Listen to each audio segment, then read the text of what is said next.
Alright, drag week update. Sorry for no videos for a while because I've been thrashing, trying to get some work done on the van ever since getting it back from Brian's shop in Philadelphia. Still got a little bit to go, but I wanted to show you some of the recent work. So engine bay doesn't look that different, but if you remember some other things from the previous videos, the radiator is new custom radiator, 3-core. Down here has some line locks for front and rear, and wired them up with a terminal strip. Got a different fuel pump right now, AEM 50-1005. It's a 400 liters per hour at 40 psi. So got a relay for that, separate wiring. It's just tied into the ASD relay, so the ASD powers that fuel pump relay. Let's see, what else is different here? I don't think anything else in the engine bay is different, other than maybe this connection here. Installed the T-fitting to be able to pump out fuel at the track and switch out with race gas. You can see that my injector harness is unplugged. I was just testing my fuel pump.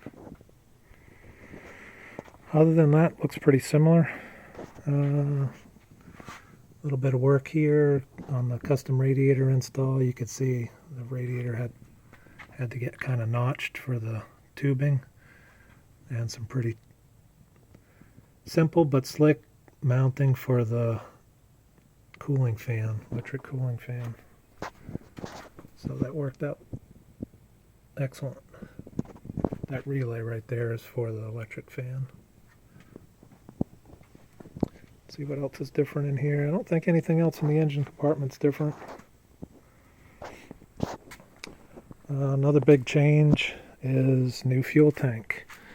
New fuel tank, new fuel pump. So we have a custom aluminum fuel tank. It's about 10 gallons. And using that AEM fuel pump. You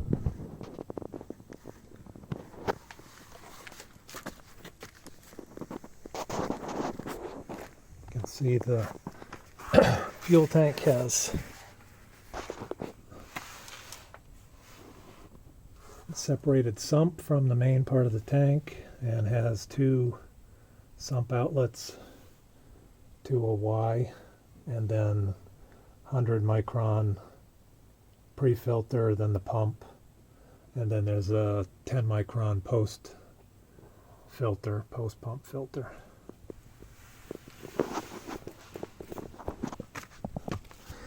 Nothing much changed back here. Of course, still got the damage, so Lexan in the hatch, and still got the bumper. I'm not going to have time to switch bumpers.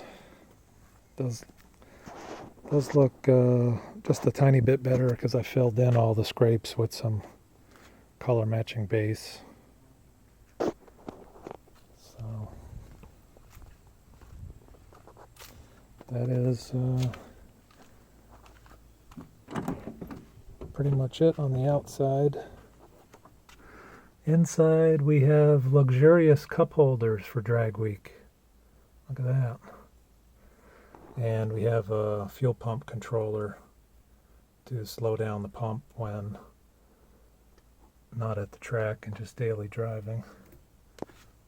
My cheap and slick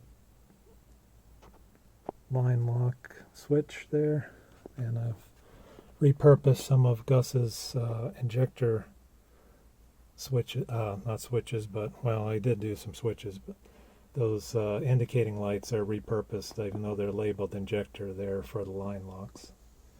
So I can either just lock the rear, or I can lock both front and rear by flipping a switch down here. Repurposed that high boost switch.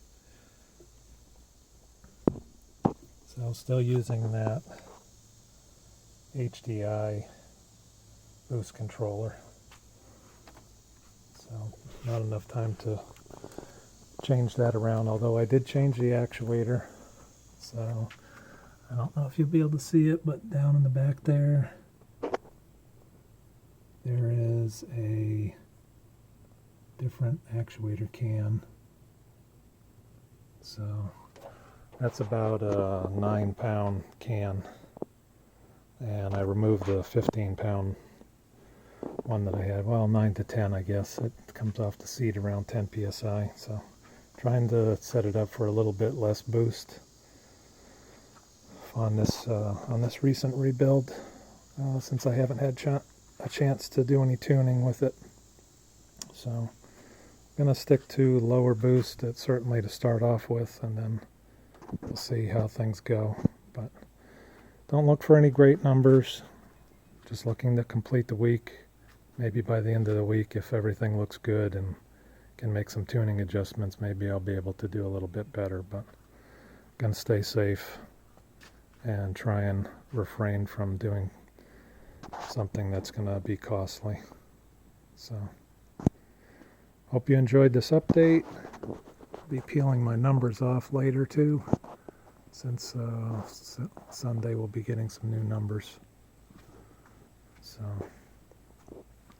hope you enjoyed this. I know it's been a long time before I had posted anything, but look for some more. I'll see you guys later.